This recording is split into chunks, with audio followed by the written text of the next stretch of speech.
ইয়া রাসূলুল্লাহ, ইয়া হাবিবাল্লাহ, নবী গো আমার স্বামীর অবস্থা ভালো না, আমার স্বামী মনে হয় আর বাঁচবে না গো নবীজি। ও নবীজি, আপনি গিয়ে যদি আমার স্বামীর পাশে বসে কালিমার তালকিন দেন, আমার মনে হয় আমার স্বামী ঈমান নসিব হয়ে যাবে, আমার স্বামী মৃত্যুর সময় কালিমা নসিব হয়ে যাবে। আল্লাহর নবী রাহমাতুল লিল আলামিন বলেন, উম্মতেরা রে, যেই ব্যক্তির প্রথম কথা হবে কালিমা তাইয়্যিবা লা ইলাহা ইল্লাল্লাহ, আর শেষ কথা হবে কালিমা তাইয়্যিবা লা ইলাহা ইল্লাল্লাহ, কালিমা তাইয়্যিবা লইয়া কবরে যেতে দেরি হবে, কবরখানা জান্নাতের বাগান হতে একটা মুহূর্ত দেরি হবে না। আল্লাহর নবী রাহমাতুল আলামিন বলেন, লাকিনু বিমাউতাকুম লা ইলাহা ইল্লাল্লাহ। উম্মতেরা রে, মুরমুস্ত ব্যক্তির পাশে বসে কালিমা পড়ো, কালিমার তালকিন করো। অন্য হাদিস আছে, লাকিনু আলা মাউতাকুম সূরা ইয়াসিন। মুরমুস্ত ব্যক্তির পাশে বসে সূরা ইয়াসিন যদি পড়াও, মৃত্যুর কষ্ট হবে না, সাকরাতের কষ্ট হবে না। যখন ঠিক কিনা?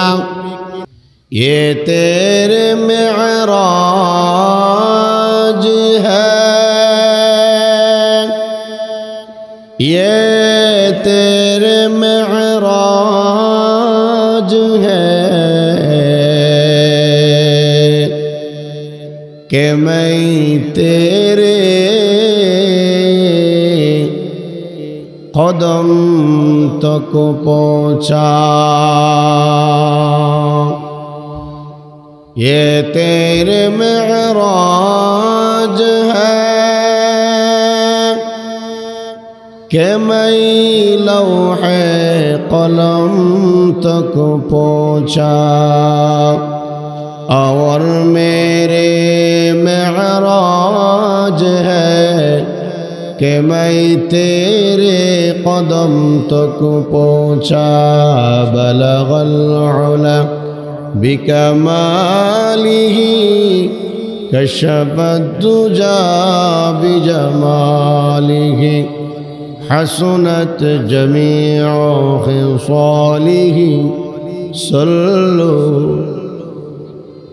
ला इलाहा इल्लल्लाहु मुहम्मदुर রাসূলুল্লাহ। মহিবুল উলুম হুসাইনী আফিজা মাদ্রাসা কর্তৃক আয়োজিত আজকের মাহফিলের অত্যন্ত শ্রদ্ধাভাজন সভাপতি উস্তাদুল আসাতিজা পীরে কামেল আল্লামা মুফতি শামসুল হক সুফিজি, শাইখুল হাদিস ও নাজিম তালিমাত জামিয়া ইসলামিয়া ইউনুসিয়া ব্রাহ্মণবাড়িয়া মাদ্রাসা, এবং উপস্থিত রয়েছেন আমার উস্তাদ সমতুল্য আল্লামা মরহুম জয়নাল আবদিন বাকালি হুজুরের সুযোগ্য ছোট ভাই, আমার মুরব্বী আলহাজ হজরত মৌলানা শফিকুল ইসলাম আফসারি সাহেব, বারাকাল্লাহু ফি হায়াতি। সময় অনেক কম, আমি আপনাদের খেদমতে কুরআনে কারীম থেকে সূরা বনী ইসরাঈলের 23 নম্বর আয়াতের অংশ তেলাওয়াত করেছি। এই তেলাওয়াতকৃত আয়াতের মধ্যে আল্লাহ রাব্বুল আলামিন পিতা মাতার সাথে ভালো ব্যবহার, নম্রভাবে মা বাবার সাথে কিভাবে আচরণ করতে হবে আল্লাহ রাব্বুল আলামিন এই আয়াতে তুলে ধরেছেন। আল্লাহ রাব্বুল আলামিন বলেন, ওয়া কাযা রাব্বুকা আল্লা তা'বুদু ইল্লা ইয়্যা। আমি আল্লাহর পক্ষ থেকে ফয়সালা হলো এই, আসমানের নিচে জমিনের উপরে একমাত্র আমার গোলামি করতে হবে, আমার গোলামি করবে, আর আমার গোলামি ইবাদতের পাশাপাশি মা বাবার খেদমত করবে। যখন ঠিক কিনা? তাহলে মা বাবার খেদমত কত বড় গুরুত্ব জিনিস। আল্লাহর ইবাদতের সাথেই পিতা মাতার সাথে সদ্য ব্যবহার, ভালো ব্যবহার করতে হবে। জোরে কোন ঠিক কিনা? আল্লাহ রাব্বুল আলামিন বলেন, وَقَضَى رَبُّكَ أَلَّا تَعْبُدُوا إِلَّا إِيَّاهُ وَبِالْوَالِدَيْنِ إِحْسَانًا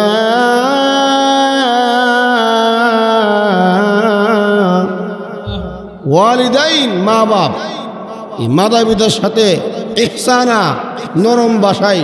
জোরে কোন ঠিক কিনা? কোন সময়? ইম্মা ইয়াবলুগান্না ইনদাকাল কিবারা আহাদুহুমা আও কিলাহুমা فلا تقل لهما أف ولا تنهرهما وقل لهما قولا كريما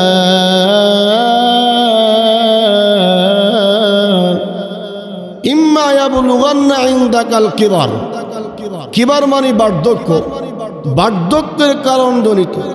যদি মা অথবা মা বাবার কোনো একজন অথবা দুজন যদি কোনো বিষয়ে তোমাদেরকে কাজের অর্ডার দেয়, কোনো কিছু করার জন্য আদেশ করে, আল্লাহ রাব্বুল আলামিন বলেন, তাহলে তোমার মা তোমার বাবার সাথে উফ শব্দ না বলে, জারি মুলুক ব্যবহার না করে, খুব নম্রভাবে কারিমা, খুব ভদ্রভাবে তুমি তোমার মার বাবার সাথে আচরণ করো। যেরকম ঠিক কিনা?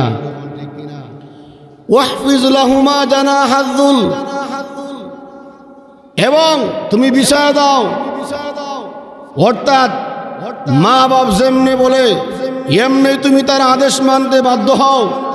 আল্লাহ রাব্বুল আলামিন এই আয়াতের মধ্যে বলেন, ওয়াহফিজ লাহুমা জানাহায যুল্লি মিনার রাহমা ওয়াকুর রাব্বিরহামহুমা কামা রাব্বায়ানি সাগীরা। আর মাতা পিতার জন্য, দুনিয়ার জমিনে যেতে চলে গেছে মা বাপ নাই, এদের জন্য আল্লাহর দরবারে দোয়া করো, আল্লাহর শিক্ষা দেওয়া দোয়া, রাব্বিরহামহুমা কামা রাব্বায়ানি সাগীরা।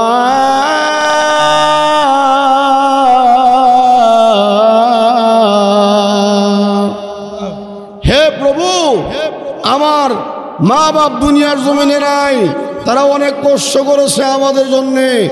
আল্লাহ, আমার আম্মা এবং আব্বাকে রহম করো, দয়া করো, কামা রব্বায়ানি সগীরা, যেমন ভাবে তারা দুনিয়ার জমিনে, আমি ছোট ছিলাম, আমি শিশুকাল থেকে নিয়ে বার্ধক্য পর্যন্ত আমার জন্য তারা দয়াস্বরূপ ব্যবহার করেছে, আমাকে সেবা শুশ্রূষা করেছে, আমি প্রস্রাব পায়খানা করেছি, মা আমাকে ঘৃণা বলে দূরে সরায় দেয় নাই।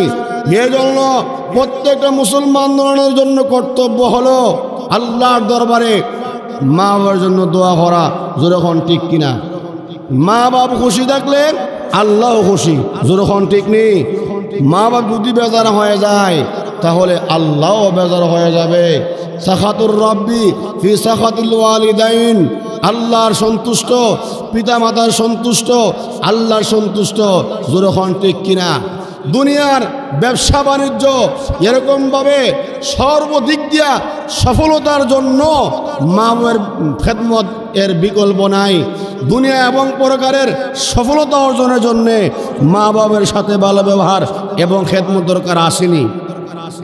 শুধু তাই, মা বাবার খেদমত করে যদি এই পৃথিবীর জমিন থেকে আমরা বিদায় নিতে পারি, আল্লাহ নবী রহমাতুল লিল আলামিন বলেন, উম্মতেরা রে,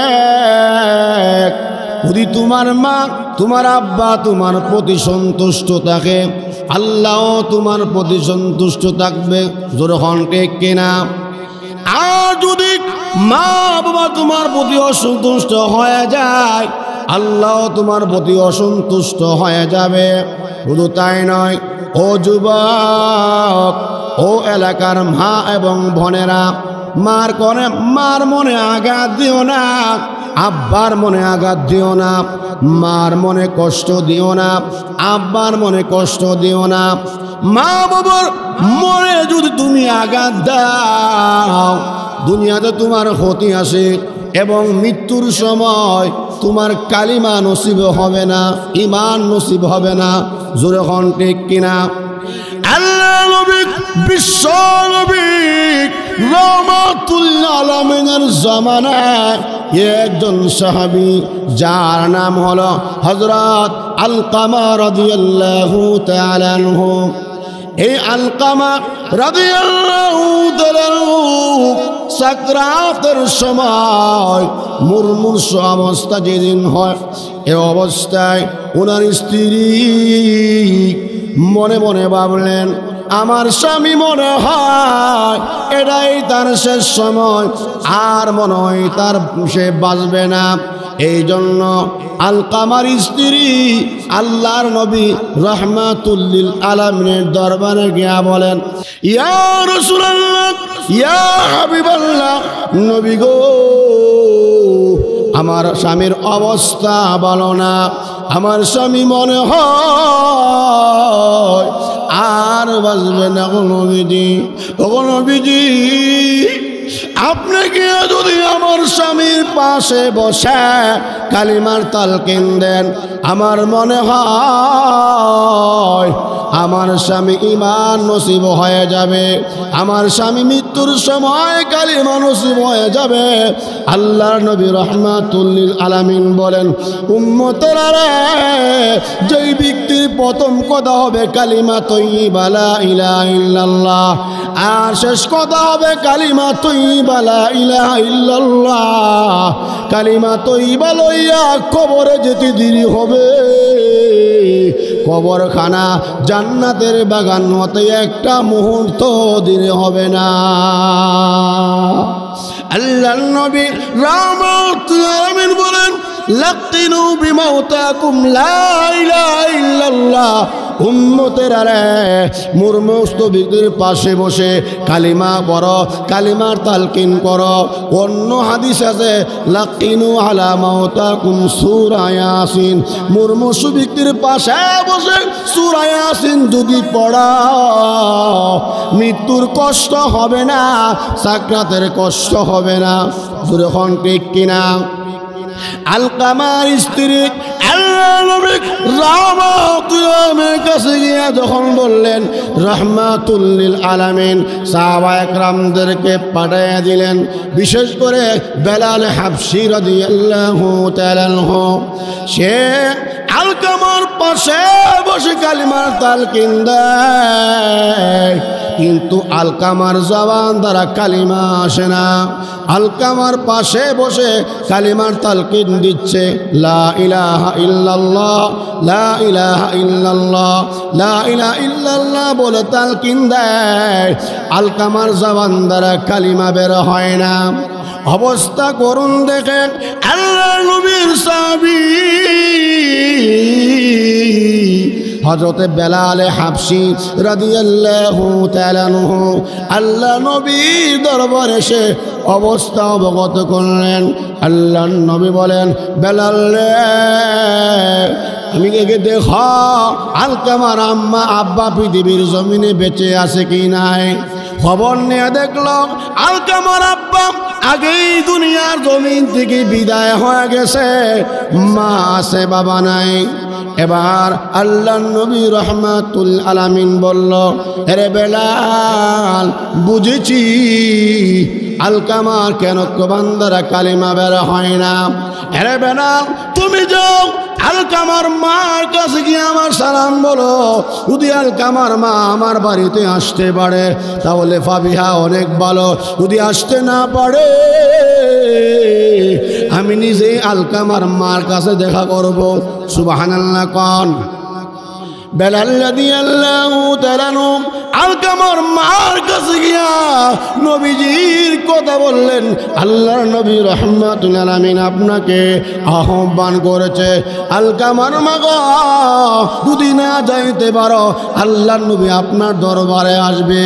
এবার বেলাল হাবশী রাদিয়াল্লাহু তাআলা বলেন, ও আলকামার মা, নবীজি আপনাকে স্মরণ করছে, না যাইতে পারলে আল্লাহর নবী আপনার দরবারে আসবে। আলকামার মা বলল, ফেদাকা বিউম্মি, আমার মা আল্লাহর নবীর জন্য কুরবান হোক, আমার আব্বা আল্লাহর নবীর জন্য কুরবান হোক। বেলাল, নবীজি আমার দরবারে আসবে, এটা বড় বেয়াদবি হয়ে যাবে। না, আমি বেয়াদবি করতে পারবো না। আমি কষ্ট হলেও আল্লাহ নবীর দরবারে আমি হেঁটে হেঁটে যাব। সুবহানাল্লাহ বলেন। আলকামার মা বিদ্যা মহিলা, হাতে লাঠি নিয়ে আবর করে আল্লাহ নবী, বিশ্ব নবী রহমাতুল আলামিন দরবারে গিয়া সালাম আনতে বলল। আসসালাতু ওয়াসসালামু আলাইকা ইয়া রাসূলুল্লাহ, আসসালাতু ওয়াসসালামু আলাইকা ইয়া হাবিবাল্লাহ, আসসালাতু ওয়াসসালামু আলাইকা ইয়া রাহমাতাল লিল আলামিন। ওগো নবীজি, আপনি আমাকে কেন আহ্বান করেছেন? আল্লাহর নবী রহমাতুল আলামিন বললেন, আলকামার মা, সত্য কথা বলবা, মিথ্যা বলার চেষ্টা করবা না। মিথ্যা বললে ধরা খেয়ে যাইবা। তুমি তো জানো না আমি তো আল্লাহর পয়গম্বর, আল্লাহর রব্বুল আলামিনের পক্ষ থেকে আমি বিশ্ব নবীর উপরে ওহী নাজিল হয়। সুবহানাল্লাহ কন্যা। নবীজি বলেন, ও আলকামার মা, বলো তোমার ছেলের সম্বন্ধে বলো, তোমার ছেলের আমল আখলাক কিরকম? আলকামার মা বলল, ইয়া রাসূলুল্লাহ, ইয়া হাবিবাল্লাহ, আল্লাহর নবী গো, আমার ছেলে আলকামা সব আমলেই ভালো। নামাজও তার ঠিক আছে, রোজাও তার ঠিক আছে, হজ যাকাত সব ঠিক আছে। আল্লাহর নবী গো, অন্যান্য আমলও ঠিক আছে গো নবীজি। ও গো নবীজি, তবে আমি তার মা, আমি আপনাকে বলি একটা বিষয় নিয়ে আমি তার প্রতি অসন্তুষ্ট। ও গো নবীজি, আমার ছেলে আলকামা, সে তার বউর কথা শুনে, স্ত্রীর কথা শুনে আমাকে তার দাস গোলাম বানায় রাখতো, আমাকে মারতো গো নবীজি, আমাকে সে প্রহার করেছে। ও গো নবীজি, এই বিষয় নিয়ে আমি অসন্তুষ্ট। আর না হয় তার সব আমল ঠিক আছে।